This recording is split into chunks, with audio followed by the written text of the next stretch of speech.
Ano ang lutein? Bago magdetalye, magsimula tayo sa mga pangunahing kaalaman. Ano ang lutein? Sa simpleng paglalagay nito, ang lutein ay isang uri ng bitamina. Ito ay nasa ilalim ng kategoryang carotenoid, na nangangahulugang nauugnay ito sa beta-carotene at bitamina A. Ang mga carotenoid ay isa ring uri ng pigment ng halaman na nagbibigay ng kulay sa mga prutas at gulay. Ano ang zeaxanthin? Gayun din, ang zeaxanthin ay isa pang uri ng carotenoid, isang pigment na nagdudulot ng dilaw, pulang kulay ng mga halaman. Sa istruktura, ang dalawa ay halos magkatulad na may maliit na pagkakaiba lamang sa atomic arrangement. Kaya alam natin na ang lutein ay mabuti para sa atin, ngunit paano nga ba? Paano maging kapaki-pakinabang ang lutein para sa ating kalusugan sa mata pati na rin sa ating balat at utak?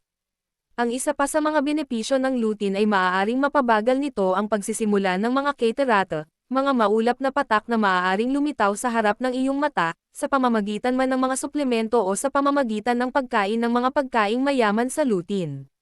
Suporta sa diabetic retinopathy. Isang komplikasyon ng diabetes. Ang diabetic retinopathy ay kung saan ang likod ng mata ay napinsala ng mataas na antas ng asukal sa dugo, na maaaring humantong sa pagkabulag kung hindi matukoy.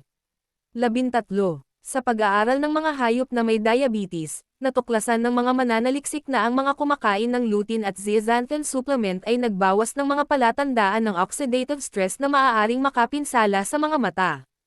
Tulong sa eye detachments. Katulad nito, kapag pinag-aaralan ang mga daga na may mga eye detachment, natuklasan ng mga mananaliksik na ang isang iniksyon ng lutein ay humahantong sa 54% na mas kaunting pagkamatay ng cell kaysa sa mga daga na na-injected ng langis ng mais sa halip.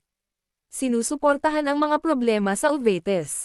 Ang uveitis ay ang pamamaga ng gitnang layer ng mata, ang uvea o uveal tract, na maaaring magdulot ng pananakit at maaaring makaapekto sa iyong paningin. Gayunpaman, ipinapakita ng mga pag-aaral na ang supplementation ng lutein at zeaxanthin ay maaaring makatulong upang mabawasan ang anumang pamamaga na kasangkot sa proseso. Ang iyong katawan ay hindi natural na gumagawa ng lutein, kaya kailangan mong isama ang mga tamang mapagkukunan sa iyong dieta upang umani ng mga benepisyo. Lutein, ang antioxidant na pinoprotektahan ang iyong mga mata at balat. Ang lutein ay isang antioxidant na natural. Pinoprotektahan at pinapabuti nito ang paggana ng mata. Ito ay bahagi ng isang pangkat ng mga sangkap na tinatawag na carotenoids. Ang lutein at iba pang mga carotenoid, tulad ng zeaxanthin, ay maaaring makatulong na maiwasan o mapabagal ang macular degeneration. Ito ay isang sakit sa mata. Ito ay isa sa mga pangunahing sanhi ng pagkabulag sa mga taong mahigit sa edad na 60. Ang lutein at zeaxanthin ay ang pinakakaraniwang carotenoid sa kalikasan.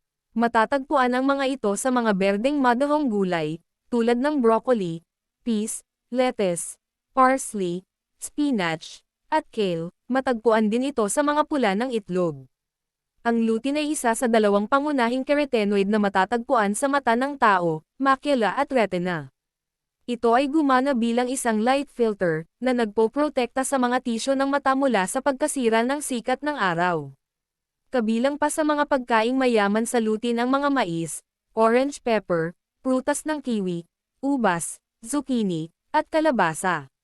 Tinaguriang, ang bitamina sa mata, ang lutein ay isang uri ng carotenoid antioxidant na pinakakilala sa pagprotekta sa kalusugan ng mata. Sa katunayan, ang mga bitamina sa mata na may lutein ay ilan sa mga pinakamahusay na bitamina para sa macular degeneration. Itanong sa iyong sarili ang tanong na ito, ilang kulay ang nasa iyong mga paboritong pagkain? Sasabihin sa iyo ng sagot kung gaano karaming lutein ang nakukuha mo. Tulad ng maraming iba pang uri ng antioxidant, ito ay matatagpuan sa mga pagkain na may matitingkad na kulay tulad ng mga prutas at gulay, lalo na ang mga madahong gulay at mga uri na malalim na kahel o dilaw. Kasama ng isa pang carotenoid na nagpapalakas ng paningin na tinatawag na zeaxanthin, ito ay sagana sa mga anti-inflammatory, panlaban sa cancer na pagkain kabilang ang kale, broccoli at marami pang iba pang berdeng gulay, itlog yolks, at citrus fruits. Lahat ng mga pag-aaral ay nagpapakita ng tulong sa pagprotekta sa mga mata mula sa oxidative stress. Bagamat pinakamainam na makakuha ng sapat na antioxidant na ito ng natural sa pamamagitan ng isang malusog na dieta na mataas sa mga anti-inflammatory na pagkain, ang mga nutritional supplement o pinatibay na pagkain at inumin ay maaari ding gamitin ng ilang tao upang makatulong sa pagtaas ng antas. Kailangan ba talaga ang mga suplemento para makamit ang mga benepisyo? Malamang na hindi. Ngunit sa pangkalahatan ay mayroon pa rin tayong paraan na dapat gawin pagdating sa pag-unawa sa buong potensyal ng lutein sa mga tuntunin ng pag-iwas sa sakit, bioavailability, metabolismo at mga relasyon sa pagtugon sa dosis. Ang lutein at ang kamag-anak nitong zeaxanthin ay mga pigment na tinatawag na carotenoids. May kaugnayan ang mga ito sa iba pang mga carotenoid, tulad ng beta-carotene at lycopene. Kapag kumakain tayo ng mga pagkaing mataas sa lutein o iniinom ito sa anyo ng suplemento, pinaniniwalaan na medyo madali itong dinadala sa buong katawan, lalo na sa mga bahagi ng mata na tinatawag na macula at lens. Sa katunayan, mayroong higit sa 600 iba't ibang uri ng carotenoids na matatagpuan sa kalikasan, ngunit halos 20 lamang ang nakakapasok sa mga mata. Sa 20 na iyon, ang zeaxanthin at lutein ay ang dalawa lamang na idineposito sa mataas na dami sa macular na bahagi ng mga mata. Para madagdagan ang kaalaman, magbasa o higpit patungkol sa mga dietary nutrition sa kalusugan. Ang dietary ay mahalagang sustansya, ngunit kunin ito mula sa mga pagkain, hindi sa mga suplemento, sabi ng mga eksperto. Ang impormasyon ito, para sa layunin pang edukasyon lamang at hindi layunin na kapalit sa isang medical na paggamot ng isang propesyonal, ito ay pangsariling edukasyon at dagdag kaalaman para sa mga tao na mahilig magbasa o higpit pa. Maraming salamat po.